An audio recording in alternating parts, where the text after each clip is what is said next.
floor and all over the wall. Don't matter if it's carpet, I'm ruining it all. I'm a fish nerd, a fish nerd, a fish nerd, a fish nerd. Scientific names just rolling out my mouth. I love cichlids from the north and pleccals from the south. There's a whole lot of folks up in the fish fam. There's Corey and Bob and Jadren. I'm a fish nerd, a fish nerd, fish nerd, a fish nerd. Petco and Walmart stuck killing my fish. I'm tired of rescuing betas that are dying in a dish. Every employee, they just seem to be lost, selling Oscars with guppies, but at what cost? I'm a fish nerd, a fish nerd, fish nerd, a fish nerd. It's Saturday again, heading to the fish store. I'm addicted to fish, I need more and more. I keep buying more fish, and I don't have the room. I'll put them in the bathtub, let the buy-in resume. I'm a fish nerd, a fish nerd, fish nerd, a fish nerd. Doing water changes all day and night. I can't get the pH where it seems just right. I do 10, 20, or 30%. So many fish, they need to pay me rent. Fish nerd, a fish nerd, fish nerd, a fish nerd. Sucking up the water crap going up my nose. I can't seem to stop making fish room videos. YouTube, I love you, but you ain't paying squat. Gotta keep a real job, don't like it a lot. I'm a fish nerd, a fish nerd, fish nerd, a fish nerd, fish nerd, a fish nerd, fish nerd, a fish nerd.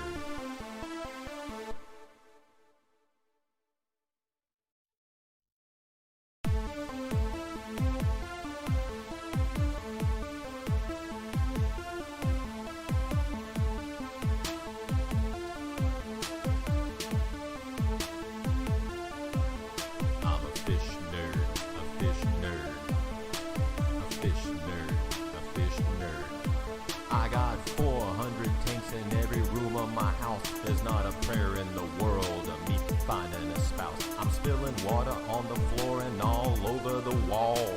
No matter if it's carpet, I'm ruining it all. I'm a fish nerd, a fish nerd, a fish nerd, a fish nerd. Scientific names just rolling out my mouth. I love cichlids from the north and pleccals from the south. There's a whole lot of folks up in the fish fam. There's Corey and Bob and Jadren. I'm a fish nerd, a fish nerd, fish nerd, a fish nerd. Petco and Walmart stuck killing my fish. I'm tired of rescuing betas that are dying in a dish. Every employee, they just seem to be lost, selling Oscars with guppies, but at what cost? I'm a fish nerd, a fish nerd, fish nerd, a fish nerd. It's Saturday again, heading to the fish store. I'm addicted to fish, I need more and more. I keep buying more fish, and I don't have the room. I'll put them in the bathtub, let the buy-in resume.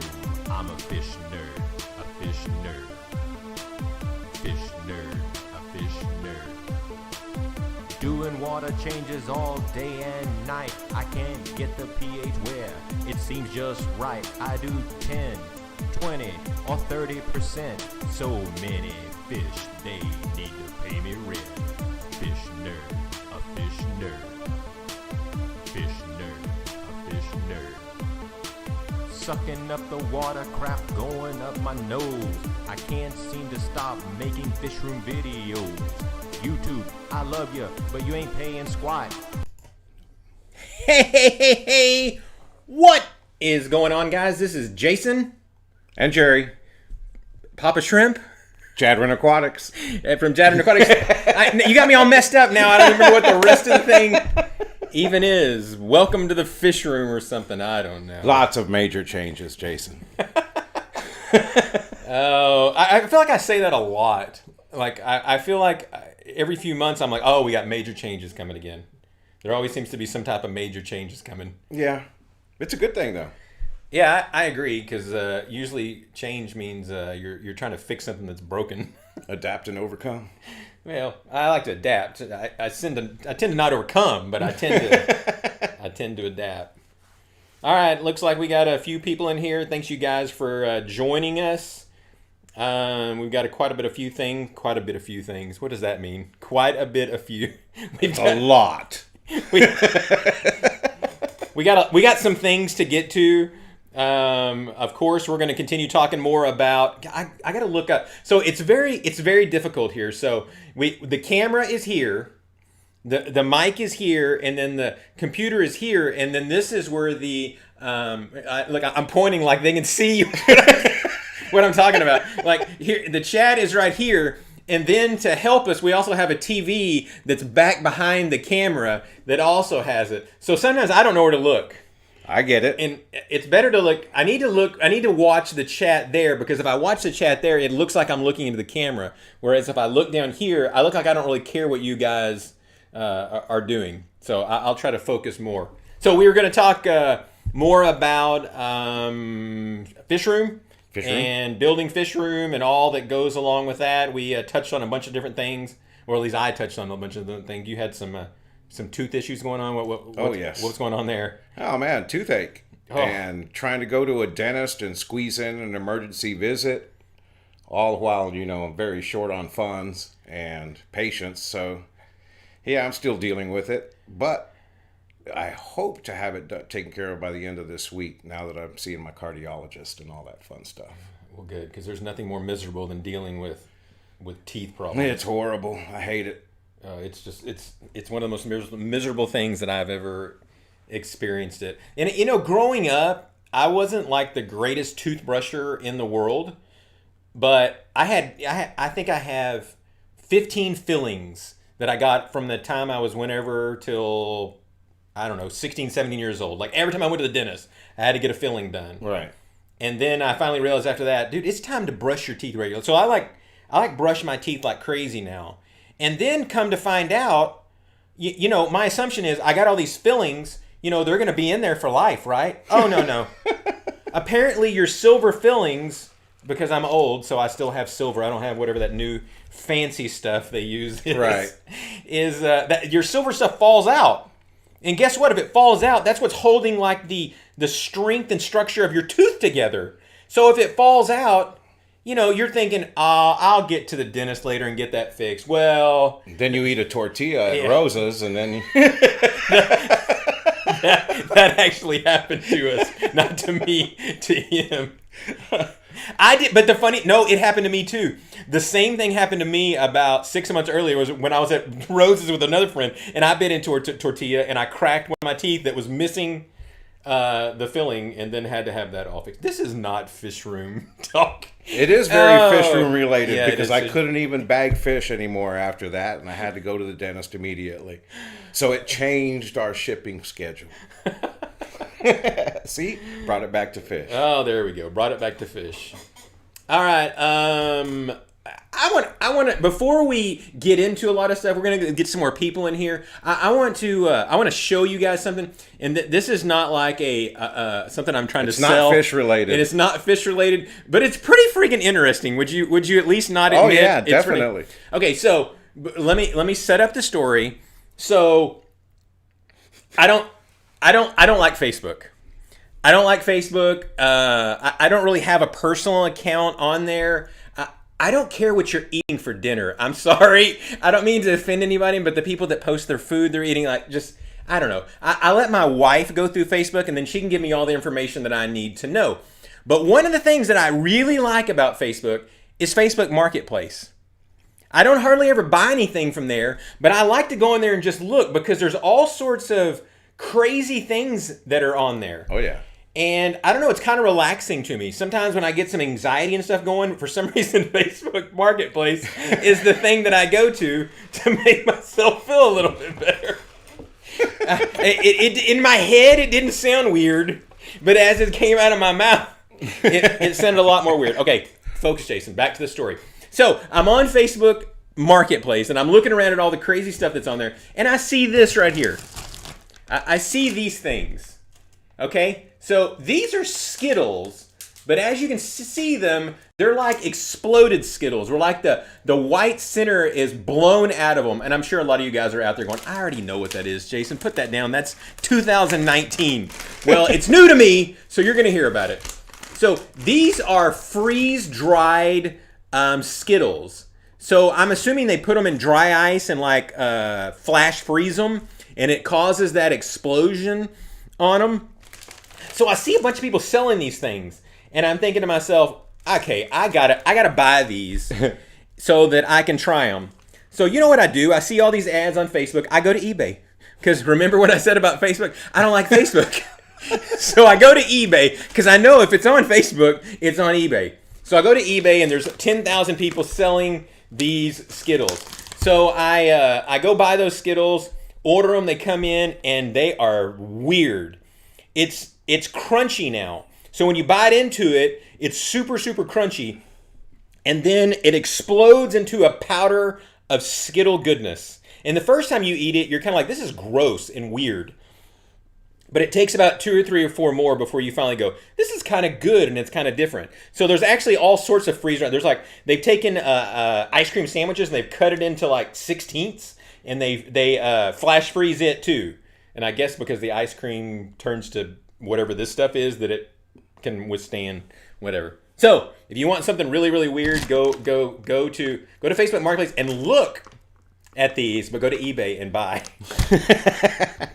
So I just had to share that because that was something really interesting to me. Someone said, Facebook Marketplace, 10-gallon, includes 2 comic goldfish, $3.99. Man, that is the truth. I don't even look at the fish stuff on there because it's insane. Yeah. And I get it. The people that have their tanks and they want to get rid of them, they add up, okay, I paid this for the tank, I paid this for the stand, I paid this for the fish, and they add that all up and they multiply it times 3. I don't know where the times 3 comes from. And then they put it out there for sale. It's just crazy. You ever look on there at those things? Yeah, but on the other side of it, when I was moving to Ohio and my house had burned down and I was trying to get rid of all my equipment, I went to Facebook Marketplace to try to pawn off some of my aquariums. And I had a 40-gallon breeder that was brand new with the metal stand, the lid, the lights, filtration, pumps, everything. And I was trying to sell it for $50. And the people that were asking me were like, well, is it cracked? How long does it need to be resealed? And I was like, it's practically brand new. Look at the pictures. And just to get $50 out of that setup was a nightmare. And I was like, well, I didn't even know if I wanted to sell it after all. Yeah, because they're assuming there's got to be, if you're selling it that cheap, there's got to be something wrong with it. My son has a Surface Pro tablet. He bought it because he was doing all kind of drawing stuff and got tired of it, decided he was going to sell it. And it's worth like $500 something even used because they're pretty pricey new. And he never could sell it because he could not get past all the scam artists. People constantly trying to do all sorts of crazy schemes. And he finally just couldn't take it anymore. He just finally took it down. So he never actually sold the thing because it was such a pain to try to sell it because there's all these people out there that are constantly just trying to scam you. See that? Did you hear that? You get to hear what the... Sorry, that was a lot more taste than I was expecting. You get to hear what the Skittle sounds like. All right. What time is it? Oh, we're already 9 minutes in. We're doing good. All right, so before we get into the fish room thing, we're going to talk a little bit about the store and some of the things that are going on there. So you guys have heard us talk a bunch about our difficulty we've had in quarantining fish. And we just want to try to change the way that the hobby is. And that's this assumption that when a person goes into a fish store and they buy 10 fish, in a week's time, if 5 of those fish are still alive, the people are like, that was a successful purchase. Right. That's literally what most people believe when they buy fish. Now, granted, that's pretty much Petco and PetSmart, and not so much of mom and pops. You might get a little bit better out of there, but a lot of the mom and pops now don't have any guarantees anymore. So you don't know what you're getting into, and a lot of times those fish have just come in from God knows where, and carrying who knows what, and they're stressed out and they've got all kind of problems. So we kept bringing in fish and we kept losing fish. And it really got to the point where we're like, the amount of fish that are dying on us was just, it was just too much. Like I'm not even having any fun doing this anymore.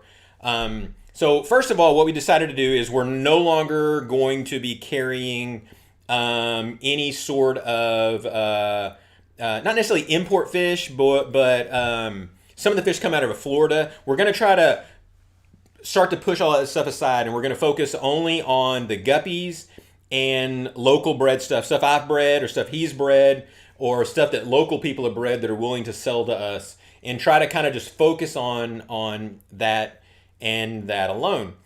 And so that's kind of the first thing that we're working into, which to me brought back some excitement back to myself. If you guys saw the video that I put out today, that was the first video, except for the duckweed video. I did look forward to that one. That was the first video I actually looked forward to making because I was kind of excited again about it. And that the reason is because I kind of felt free from that. And along that same lines, we've decided that we're going to go to where we're no retail. We're not going to have a retail store anymore. Everything we're going to do is just going to be straight shipping. Well, not just straight shipping. If you do live local and you place an order, you can still come by and pick it up. Right. But you can't just come in and shop. And multiple reasons for that. One of the reasons is I've felt so chained to the store that I haven't been able to get out and do any videos of fish room tours or fish store tours. I just don't feel like I can do any of it because I'm just so, I feel like I've got to be there almost all the time to have to deal with the people. Don't get me wrong.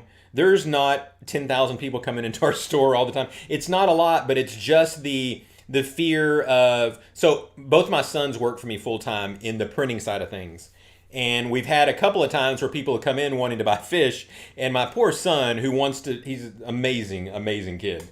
He wants to do the best that he can, so he's in there trying to find what they want, trying to find prices, and I just felt absolutely terrible for him. And so we're going to stop doing the retail, and a lot of it has to do because we've lost a lot of money on having to deal with the loss of a lot of fish.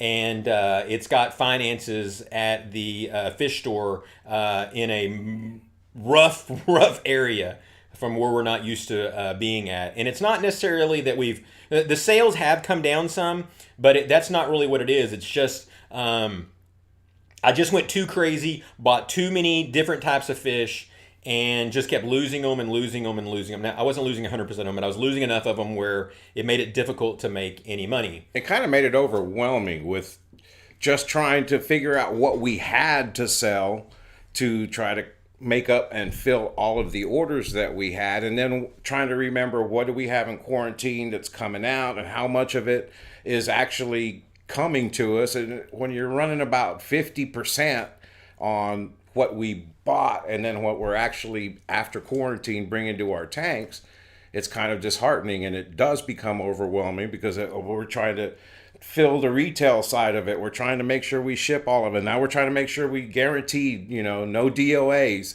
and all of this stuff that between him and his business, me and my heart stuff and traveling back and forth, it just makes the retail part of it to where we're just going to continue to lose money. And we don't want to get burnt out and not have fun doing what we're doing anymore. So first thing that's got to go is the retail side of it.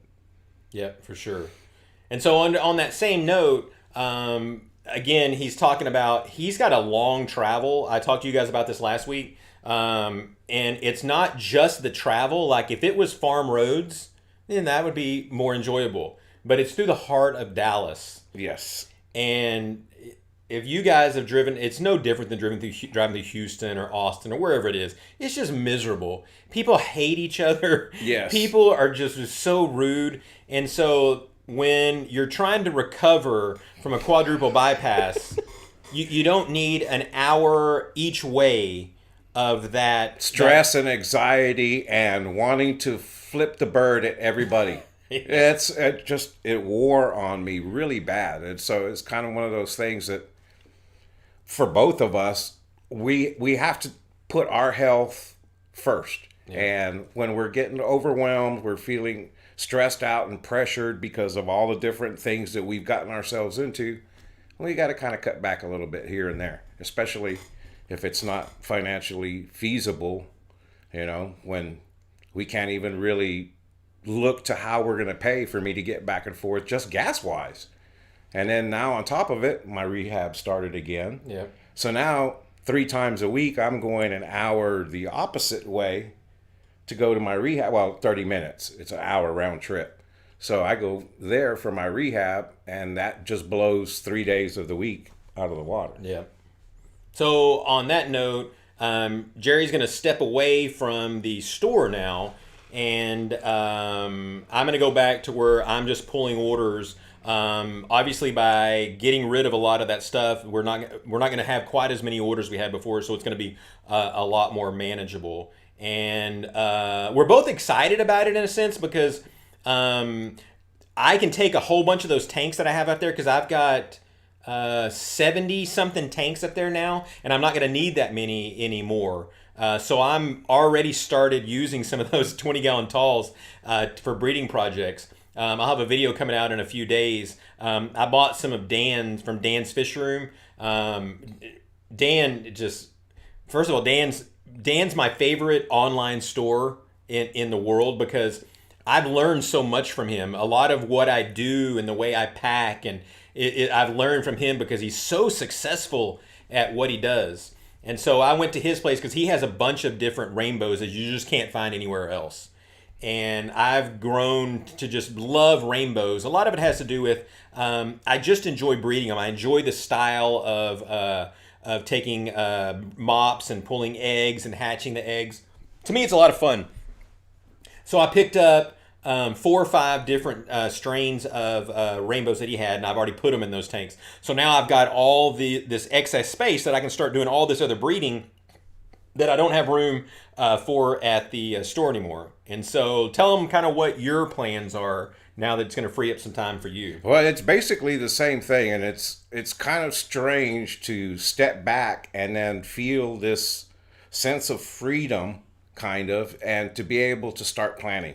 I'm still looking forward to building an actual facility, farming facility, fish room, whatever you want to call it. But it's going to be bigger than normal because I have the space and the land.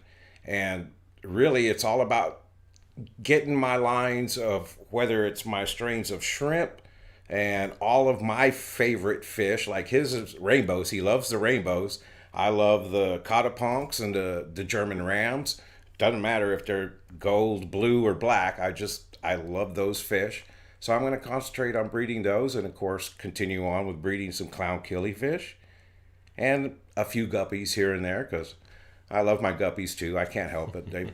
Since I was a kid, I've loved guppies. So yeah, that's basically the whole thing. And hopefully I can get it to a point with being able to spend the time in the fish room comfortably, being able to get to a point to where, yes, you'll be able to buy from me or for the store at a more frequent rate than currently because it's one or the other. It's kind of like either I concentrate my efforts on the fish store or my fish room. So at least now, okay, we take the fish store out of it. Now I know I can start making some progress and hopefully get that going sooner than later. Cool. So that was kind of the news that we were wanting to kind of share with you guys so you know kind of what's going on. But it's going to, overall, I think it's going to make things much better. One of my fears has always been when I started the store, let me set the story up a little bit better, first of all. For the whole reason that I even did the store in the first place, I never wanted a fish store. It's just nothing I've ever desired to do. I never wanted to do online sales because I don't like catching and I don't like bagging fish. It's just, right. It just aggravates me. And so with the print shop got hit so hard during COVID that our sales went down about 90% for months and months and months. And so I was simply just trying to be proactive. And my wife suggested, hey, if you're going to set up a fish store, now is the time to do it. So that's the whole reason that I even got the thing going in the first place. It was never this idea of making this massive, turning it into some giant store for people to come into. That was never really an intention. It was more just man, let's do this just in case the print shop, doesn't come back. But now the print shop is back at pre-COVID numbers and even better. And so I'm not worried about my income so much anymore like I was before. So now I just want to do it so that it's enjoyable and more or less funds my hobby now more than funds, trying to fund, my ability right. to Well, live. if you look at it from the company perspective, is we can't afford to pay for an employee. Yeah. And that's basically what I am, is the company can't afford to pay me as an employee. And the only way for me to do anything as far as personal money, put it back into the company to help keep it going, is donate my time. So that's really my only option at this point, is donate my time and put it back into the company. So that way, at some point, maybe later in the future, when I'm more available and done with my rehab, then maybe, it's more feasible to do it that way. But, number one thing is that we're going to keep our friendship intact. We're not going to get burnt out on the hobby. And we're still, whatever you do get, whether it's stuff he's bred, stuff I've bred, somebody else has bred through Jadren Aquatics, we're going to do everything we can to make sure it's healthy and alive. Yep. 100% of the time. That's our goal. And one of the most enjoyable things that we've ever done that we haven't been able to experience anymore is we took a trip to Austin a couple of years ago for an auction that was down there. And we went ahead and got a hotel room. And so we visited stores and fish rooms all day long on Friday. So that was so much fun. So I was really looking forward to us doing this so that we could go out and do that again. But I never put the two together to realize this would stop us from ever being able to do that, because now we couldn't do that together. Yeah. It's just impossible. So at least this kind of opens up the door so we can start doing that kind of thing more often, because that's the fun part about having a YouTube channel, is going in and filming some of these fish rooms and stuff and getting to see how other people do it. You get to someone's fish room, man, you don't want to leave. You just want to understand every little nuance. And I think it changes. I think it changes a little bit now that if we walk into some place and we own Jadren Aquatics, the retail store and the online store, can we do some filming at your store? Yeah. Then no, I don't think so. Yeah. So I like it better that we don't have that to, stop us from walking into people's places or not being seen as the competitors or stuff like that. I was kind of fearful too, is I was always worried that as I was making videos, I didn't want them to ever seem like it was just becoming commercialized. Yes. That the whole video was all about trying to sell you guys some fish. And I mean, I knew I needed to mention the fish because the fish were selling because of the channel. We weren't doing anything else. That's the only reason they were selling. So it was this hard balance of trying to make sure that I was still creating quality content where you guys were enjoying what I was doing without it looking like I was throwing out an advertisement for you to buy fish all the time. And on that note, we just got in. But wait, there's more. A friend of mine, he breeds 2 or 3 rare Plecostomus, and he just gave me to sell about 60 or 70 starlight plecos. Starlight plecos are a type of a bristlenose, but they're black, and they have if I try to find it, I'll just mess something up is all I'll do. You can go to the website and look at it, but it's a black one. It's got white dots all over him, and then it's got its dorsal fin has a white stripe on it, and then the back fin has a white stripe on it. It's a beautiful, beautiful fish, and it's one you don't see out there very often. Very few people breed them, but he's been really, really successful at it. So I can guarantee you they're not going to last long, because people, when I had them before at a show, people bought them up like crazy. So that, and we got a new Sam bred he's been working on it. He finally has some white mosaic guppies. So if you guys are interested in some white mosaic guppies, you can go check that out on the website also. This is reminding of the timeshare sales meeting. Oh my gosh, then it's time to switch gears then. If that's the Did you get your golf clubs? Neither did I. All right, so we've wasted enough of your time. Let's move into talking about building a fish room. Last week we pretty much covered the idea of building it, insulating it, having to do with the heating and cooling it, how you're going to handle that. Right. Yeah, someone made the mention, Brian did, that they're beautiful bristlenose, but they do lose their white stripes as they get older. Yeah, as they do get older, those stripes do disappear. The other thing that I don't quite like about the fish is most bristlenose stay out all the time, and you get to see them. These guys don't. These guys stay hidden all the time. I don't know if it's just because they haven't been bred in captivity for as many years as the bristlenose have, and so they tend to like to stay hidden a lot. All right, so fish room building. Let's talk about stands. Trying to make a determination. Even if you've got 6 aquariums, you got to come up with some type of stand. You're not just going to go to the store and buy the simple stand that holds one fish tank. You can go absolutely broke trying to do that. So you got to come up with some way of doing stands, and that comes down to pretty much 2 choices, and that's having them built or you building them. That's kind of 2 choices, but we'll just call that 1 choice. Or you can try to go to the store and you can try to find some stands that are already pre-built. And so we'll kind of talk about like some pros and cons of each one of those. What do you got on that? I've actually gone the gamut between regular wire shelving and beefing them up to hold aquariums, to having some wooden racks that I made myself, to using the heavy duty muscle racks that everybody uses. And I think it all boils down to personal preference. Mine being that I think I'd prefer the custom made wood racks, and instead of just the cross beams and support, I like it with the inset where it's cut into the supporting legs. Yeah. And that, to me, the one rack that I built that has 8 10-gallon aquariums, I love it, how sturdy it is and how clean it is all the way around, and it works beautifully. I have no issues. So that's my personal preference. I have different preferences because I switch back and forth. I've built a lot of stands, and I love the way the stands look, and I love the way that I can over-engineer them, but specifically, what I love about building my own stands is I can build them to the size that I want them.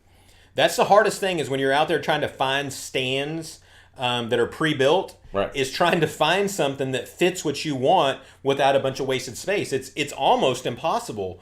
There was this one stand that fit a 40-gallon breeder absolutely perfectly. In fact, when you put the legs on, you had to set the aquarium into it, because once the legs were there, you couldn't get the thing in because it was exactly 48 by 24 or 18, 48 by 18, I think. So, no, not 48, 36 by 18. Yeah. 36 by 18. And so I bought that stand and started setting it up. And I wanted to make a triple decker, because again, I'm trying to get as much crap in the smallest space as possible. Even if you got to get on the ground and look at that tank at the bottom, like this, like your neck's broken, and then you can't get a siphon, so you got to sit there with a cup. You don't think about that stuff as you're building it. You're just thinking, I need more tanks, people. That's all I care about.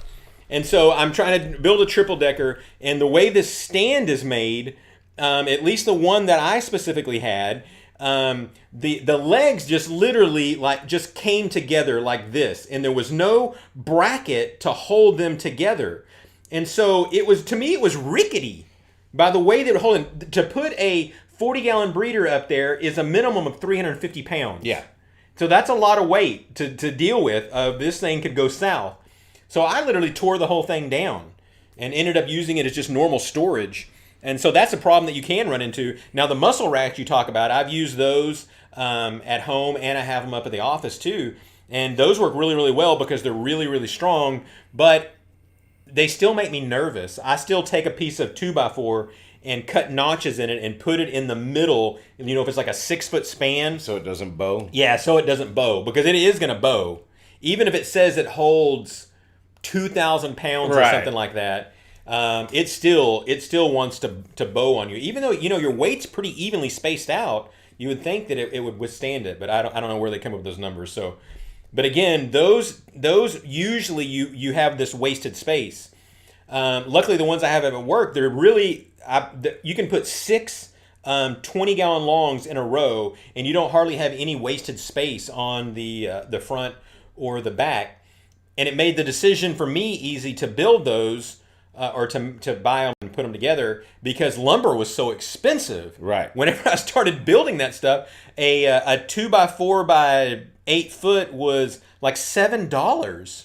Yep. Whereas, normally, what are they, 2 something? Mm-hmm.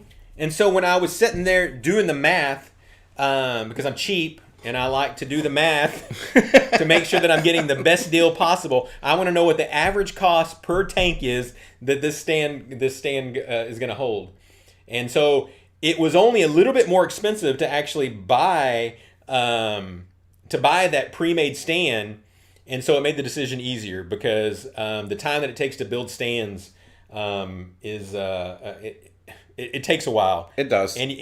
And you got to do it right. Well, if you're as OCD as you and I both Yeah. are, it takes a little while. And then it's just one little thing, and it's like, oh, man, I got to start over. And then my fear every single time when I'm filling up a stand, especially one that I made, I'm terrified to fill up that top tank. And a funny story on that is I didn't build any stands at work until we decided to put up 6 20-gallon longs facing the long way. And so I built the stand so it's a real narrow stand because the 20-gallon long isn't very long, isn't very wide.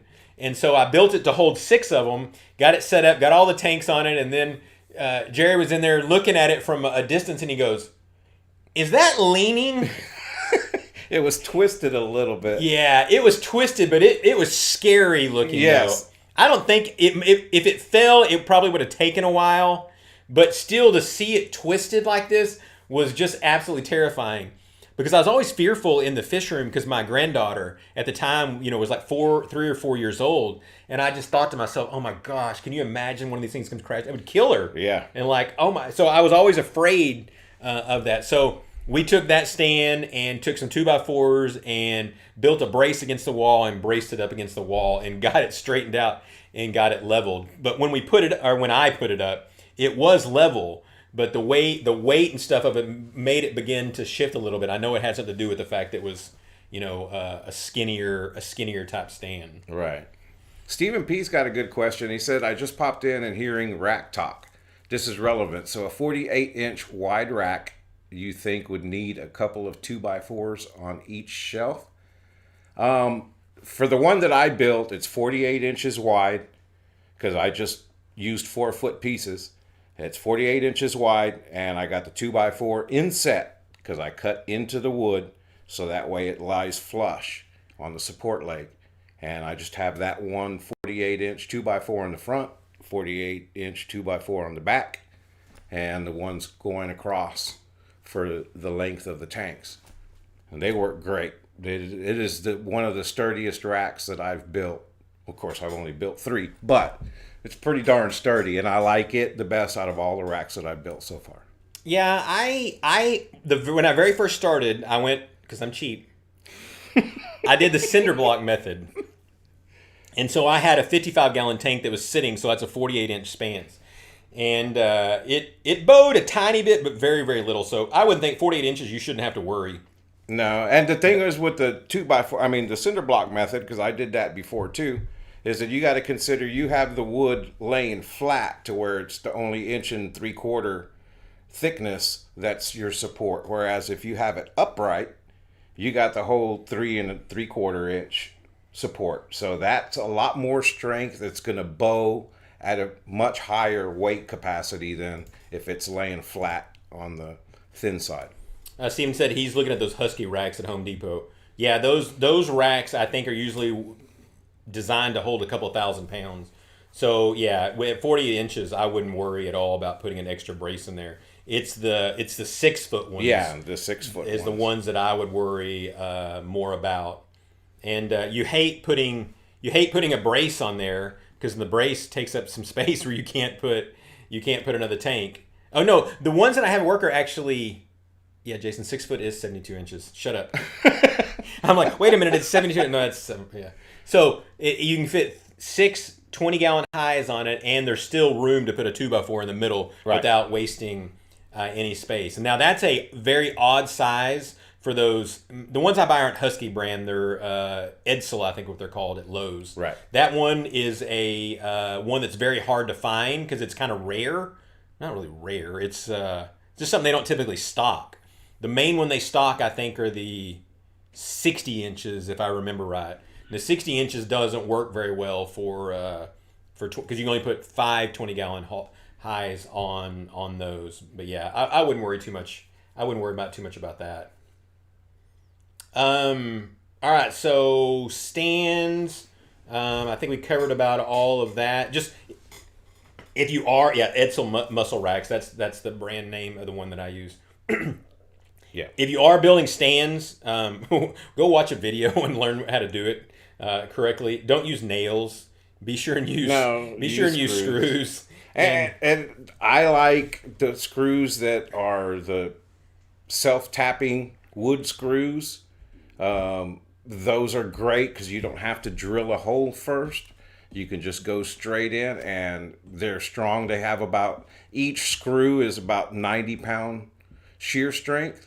So if you put 2 of them on each corner, you're pretty much set. If you do 3 or 4 like everybody else does, because we like to overkill, because we're like, I want to make sure ain't nothing going to fall.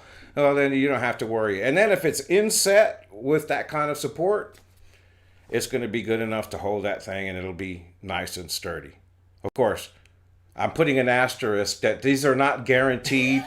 Do not sue us. Yes, you never know. Something may happen that I am not aware of, or you may be using cheap wood or something. So, I never learned. Well, someone actually finally showed me the other day. I've never learned how to do those dido cuts because the dido cuts allow you to actually place the wood inside of a notch that you put in there, so it provides more support. So I typically just take 4 legs and then I build a square. Let's say I'm doing 40-gallon breeders. I build 3 squares the exact same size, and the idea is a 40-gallon breeder sits right on those squares, and then I put those squares onto those legs, and then I use a leveling gauge. Please have a leveling gauge. Yes. While you're doing this, you want to be level everything, and even if you're building it and you're on maybe kind of uneven ground, just build it on that and keep everything level, and then when you move it to the next place, you're going to find where you set it at is probably unlevel, and you're going to have to shim it up a little bit to get it level. If not, you're going to have water like going like this, and if it's a big enough tank, you'll actually end up with some problems. But when I build those legs like that and I put that box on there, I'll put a middle 2x4 through the box to give it some more strength, and then I'll put another 2x4 underneath the box. So not only are the screws holding it in the wood, but that 2x4 is also holding it over here. And yes. Another thing, I did some research on that too because I was curious, like, how much can 2x4s actually hold, and how much can screws hold? And it blew me away what screws are rated for, how many hundreds of pounds they can. So when I did all the math, I think my stand could hold like 7 elephants or something like that. Right. I mean, it was so overkill for what it needed to be, but it helps you to sleep at night. Yes, it does. It helps. And that's the one thing, like I said, I did 3 different racks that I built. One of them the first one I did was with this extra 2x4 underneath the crossbeam for support.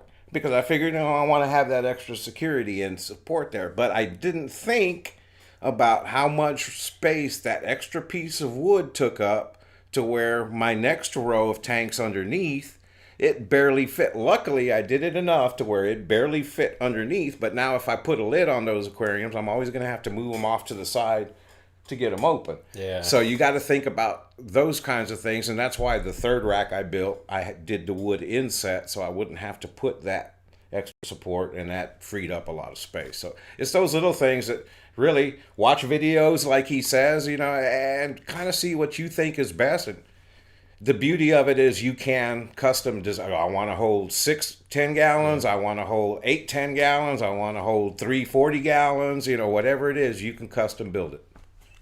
Yeah, that's a lot of elephants. Yes, that is. That is a lot of elephants. Yeah, those dado blades. Steven's talking about those dado blades are expensive. Yeah, one of my friends has one, so I've never actually looked into them, but he cut something for me, and I thought, man, that thing was cool. I need one of those. A stand that I built one time out in the fish room, I wanted to get 4 10 gallons high, 3 wide. And the problem, and the reason, because that's how much space I had to work with. Right. And so again, I'm trying to get the most tanks I can in the smallest area. And so I build a rack, and a critical, we haven't talked about this, but a critical thing is the space between the top of the tank and the top of the rack where you can get your hand in there. Yes. You want that thing to be 7 to 8 inches. If you look at it and you think, hey, it'll be fine like this. No, it won't. You'll drive yourself. You'll have to take your net and you'll have to bend it 7 different ways just to get it in there. And then when you get the fish, you realize, I'm speaking from, because I've done this like 20 times, you can't get the friggin' net out of the tank because it's bent so many different directions because you didn't leave enough space. Or try getting a piece of driftwood in there. Oh, yeah. Or a rock. Yeah, anything. You're like, well, I guess that ain't going in there. Nope. It's bare bottom. So when I was doing that, I thought to myself, okay, these are only 3 10 gallons. That's not much weight. So instead of putting a 2x4 as the face where the tanks would sit on, I decided to use a 1x1. Because I think, okay, a 1x1, that's going to give me another inch of space of lifting room. So now I can get where I don't have to put this. I don't have to put the one so close to the floor, or I don't have to put the one on the top so high to the top. And I quickly found out, don't use 1x1s. I still have a few of them on that, and my wife comes out there. She's like, I don't like the looks of that because it's bowing, and I think the way that it's engineered, I don't think it'll snap.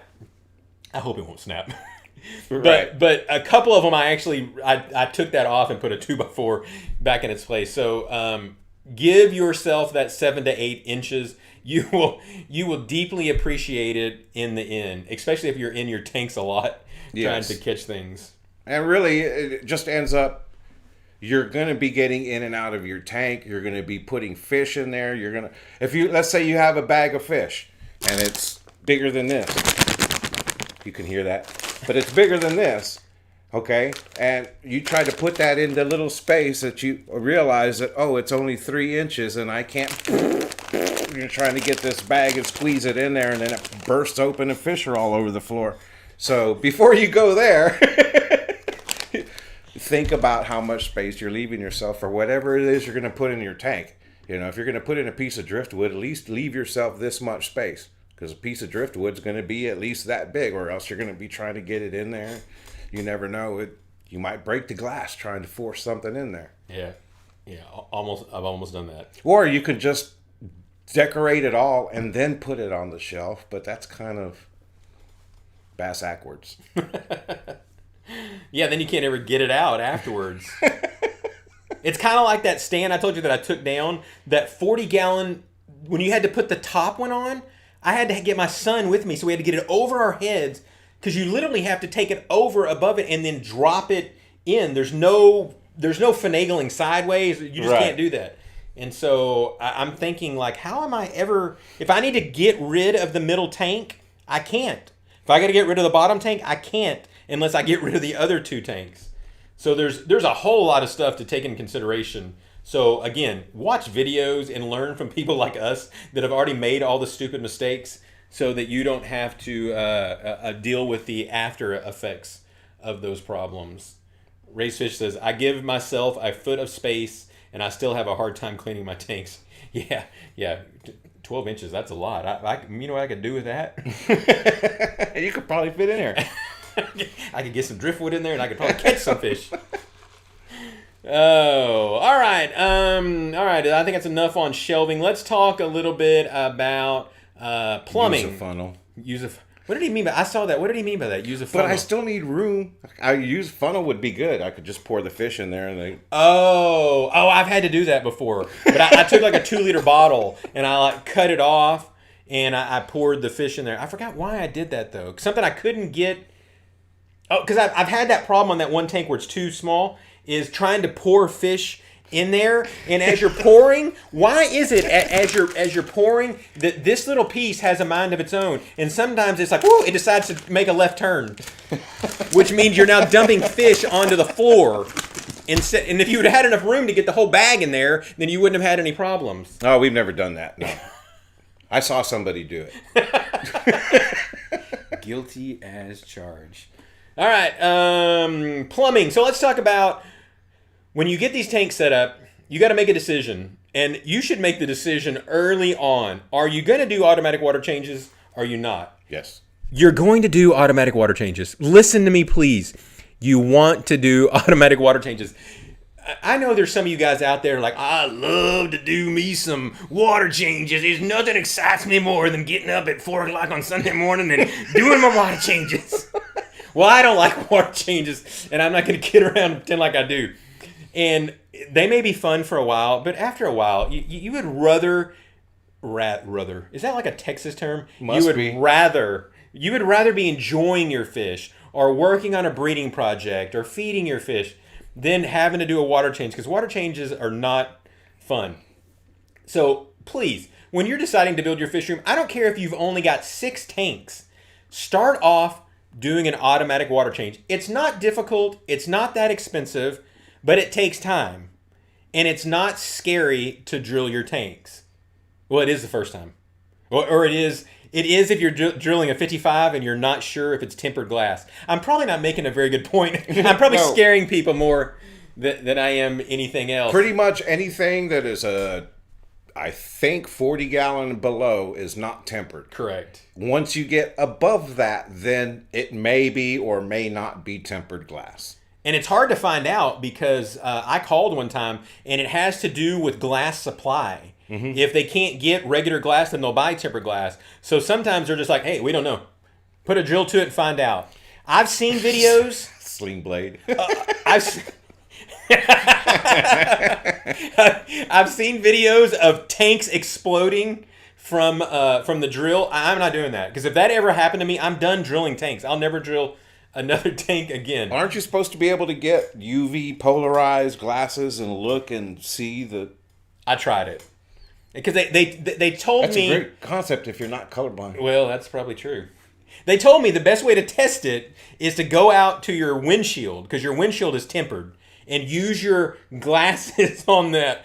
Your UV... They got to be UV glasses. Mm-hmm. And I couldn't get it to really ever work. I've seen it on my car, when you can tell when they're polarized, because you'll see the little spots on the windshield or whatever. But I haven't seen that on aquariums, nor have I had big aquariums to really even need to do that. Okay, so automatic water changes, yes, for sure. So drilling your tanks is not a very difficult thing. It just takes practice. And watching videos on it is helpful, but you are never going to know what it's like. Am I missing something? A question. Okay, go ahead. He says, so how would y'all deal with auto water changes with chloramine in the tap? Okay, so I did some research on this. You cannot get out chloramines through a carbon block system. It will not get them out. Now, maybe through the DI system, so it's RO, then DI, so it's going through 2 sediment filters, a carbon filter, and then a deionizer. So one of those to get it down to really low. That might get out chloramines, but I don't know for sure. Chloramines scare me because that's what I have in my water. Chloramines cannot be, you can't just set water out for a few days and they go away. They never go away. They're there for absolute ever. And so I would suggest that you still treat your water. If you're using Safe or whatever you're using, to me, Safe's the best stuff to buy because you can buy a giant thing of it and it lasts forever. It don't like a quarter of a teaspoon will do a 275 gallon tote. Now I usually do about half because I want to make sure, but it'll last forever. So I would suggest If you have chloramines, you want to go ahead and use Safe or some other type of thing to get those things locked up, because you're not going to get it taken care of, at least not through a carbon block system. So drilling your tanks. You're the only way you're ever going to do it and feel comfortable with it is to do it. Maybe try to find a tank that you have that's already broken, or find someone that has a broken tank, or go on to Facebook Marketplace. You too can find a broken 10-gallon for $74. And then you can actually take it and you can play with it and you can feel what it feels like. But one thing to keep in mind, whenever you're drilling a 10-gallon tank, do not try to go through the center. You want to go somewhere in a corner so that you're getting where those braces are, so you're getting more stability. I've tried to drill in the middle. You can do it, but if you put just an ounce of too much pressure, the tank, it'll break, because it did it to me. And another problem when you put it in the middle like this, I saw this with Michael's Fish Room years ago, because he had a bunch of them drilled like this in the middle of the tank, and then he had the PVC pipe, instead of being on the back of the tank, they were in the front of the tank. And you want to guess how big of a bump it takes to hit that thing and to shatter it? It doesn't take much. Anything. Just a light tap will break that thing. When I drill mine in the corners, and I've had a PVC pipe, and I'll be walking, and I'll just barely hit the doorway going out, and that shatters it to pieces from being up in the corner. So that's my suggestion. If you are drilling it, drill it up in the corner. And yes, Petco has half off sale. I was in Petco the other day looking at the tanks. Not that I need any more tanks. We were there getting.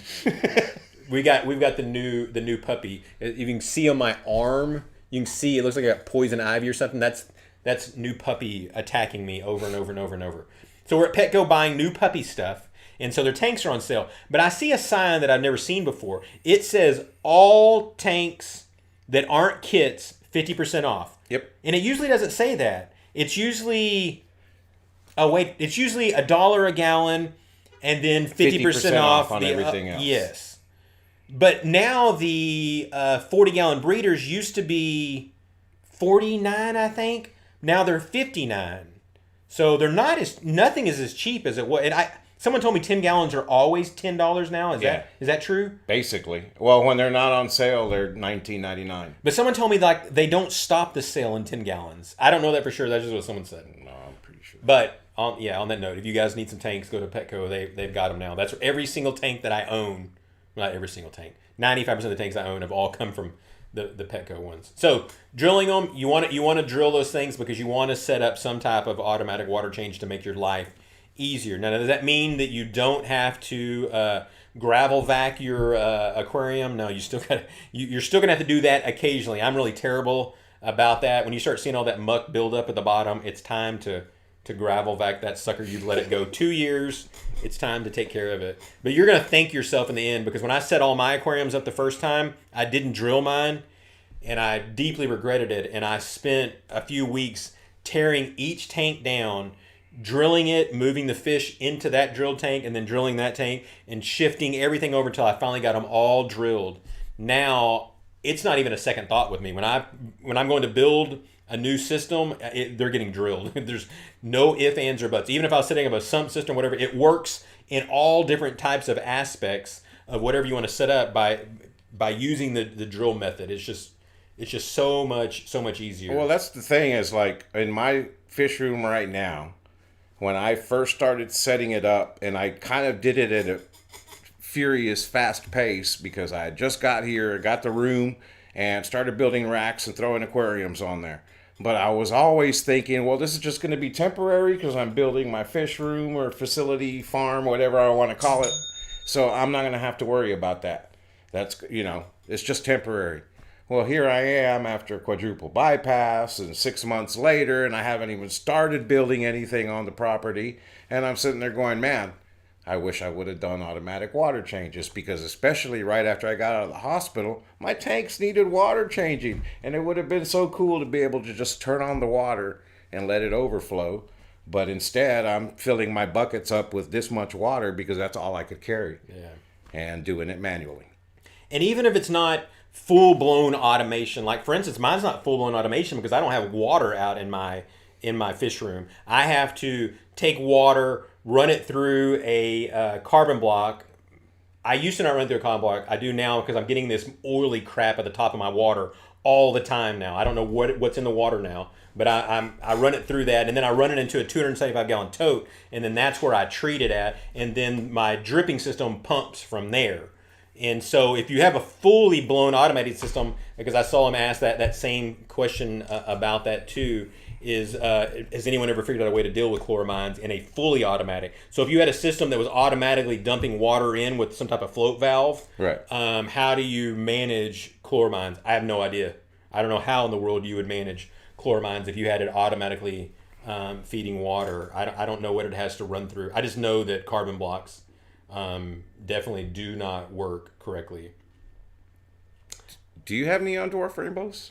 Yes. I don't think I have any for sale. We had another tank. Oh yeah, we had it. No, you know about this one. We had another tank that ick hit it, and it started with the. What was in there that started that got the rainbows? Because I told you I took the rainbows home. It started with some Cardinal Tetras.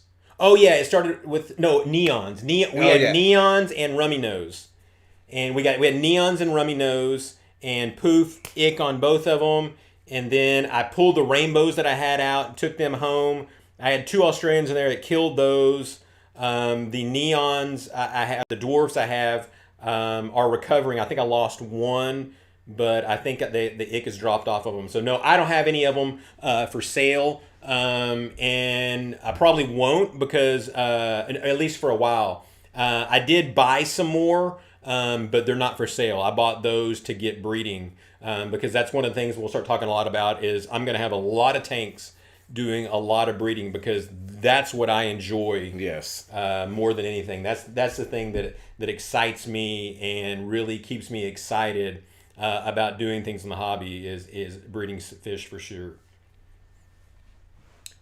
Auto water changes are the best. You have chloramine? Sorry. Yeah, I guess that's kind of the case.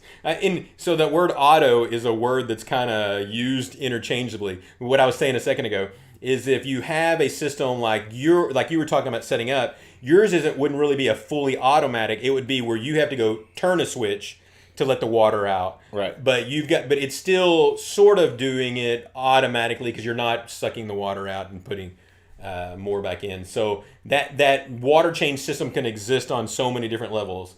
But yeah, if you have chloramines, you can't use the full blown automatic water change system. All right. I cannot believe it is 7:58. Right. Time flies. We have absolutely blown through another hour. I really appreciate every single one of you guys for showing up. You guys are absolutely awesome. We apologize if we missed any questions. We try to kind of keep an eye on the chat as we go, but sometimes we get to talking. I will be soon, Fish Tropic. What's that? Oh, mixed. Yes. Yeah, that's one of the things that he's going to start working on is we're going to have the Papa Shrimp line of shrimp. Papa Shrimp. We want to get Papa Shrimp. It just rolls off the tongue. So he can have a nice name brand of shrimp. So we got a lot of cool things in store, but doing it this way, we're looking at a lot more of a long term. Yeah, it's a lot better to look at it in a long sense instead of, hey, we got to get everything done by next week. So I think it's all going to be better for everybody. Yep, I completely agree. All right, you guys go check out whatever the next channel video live streams are. Dan's there, I think. Jason. Yep, Dan. Primetime Quiet. Let's go check those guys out. You guys are absolutely awesome. Appreciate each and every one of you. So thanks again, guys, and God bless.